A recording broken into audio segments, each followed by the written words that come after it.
Welcome back, ladies and gentlemen, here to the Grizzly Digital Network. As I think we're going to install the coach's post-game interview thanks to a 5-5 tie here in game number 2. We're joined now by head coach Kat Ihlenburg. Coach, makes sense of all this for us on the other side of the administrative talk. About a 45-minute lightning delay. There really wasn't a window opening here. Why end the game at a 5-5 tie? It comes down to player safety, Matt. You know, the number one thing is, one, the field conditions. While the dirt's great, is the grass where it needs to be, so that's an injury waiting to happen.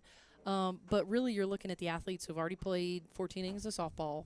Now we're sitting for an hour, and now we're going back out on the field in really questionable circumstances because there's just pop-up showers all over the place and pretty heavy lightning all in the area. So you never want to see something end because of something you forced. So we forced them to go out there, an injury happens, lightning strikes in the weirdest way. I wouldn't be able to sit well with myself for a long time, and neither could Coach Gunther. And we just both said to ourselves, if we're looking at another 40-minute delay because we have so much lightning in the area, it's not worth it for our athletes' sake. So we looked out for the girls. Absolutely. So now let's talk some softball here. Grizzlies come away with a big 4-2 win in game number 1.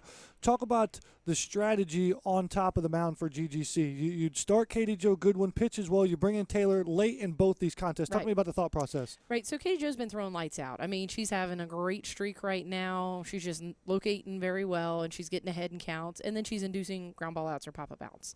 But they started tagging her a little bit, got a couple base hits strung together, and we said, you know what? The plan was all along, bring Taylor in. Much different look, throws harder, so let's go with it.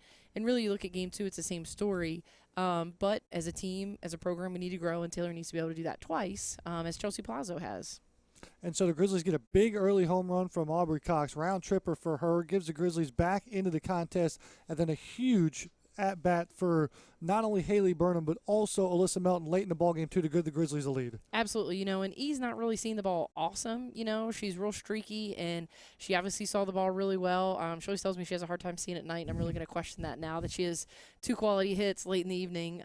But really E coming up clutch in that situation where she just stayed on that ball and drove in those 2 runs to put us up 4-2. And so Reinhardt ties it in the 7th. We go to the 8th. Then comes the lightning, and so that's how we ended a 5-5 tie. And Coach, I've got some good news here. I don't know if this is the first nod of it just yet here, but the Grizzlies have now climbed into the top 10 of the new coaches poll, and we're now a program high at number 5. High 5 for 5. It's an awesome, you know, you have a rain delay, you kind of look at your phone and check emails, and no, I did notice that, and it just lets these young ladies know that the work that they're putting in and the effort that they give day in and day out, and I ask for consistency, is paying off. And it's a nice number in front of your school's name, but you have to go in and do the work day in and day out. Now the target gets bigger. Yeah, absolutely. You guys will hit the road this weekend. Again, this time you're going north to Kentucky. Union College on Saturday, Kentucky Christian on Sunday. Do you take a positive away from this somehow and saying, hey, I know it's a tie, but we're 5th? How do you address the team moving forward? Oh, I told him it should leave him hungry. You know, we had too many opportunities to score. We had too many base runners on base. You know, they out-hit us in game 2, but our defense had been so solid. The late-inning mistake, I mean, it really – you don't point at one thing in particular, but that really killed us to have that late error. So we just want to learn. We want to learn. It's, you know, March 21st, and I want to be talking to you on June 10th. Sure. With good news. Coach, sounds good. Good decision here today, and it's always a great day to be a Grizzly, even though we didn't finish game number 2. So that'll do it here from Lawrenceville. Grizzlies win a big showdown with Reinhardt in game number 1, and then draw in game number 2. 5-5's your score.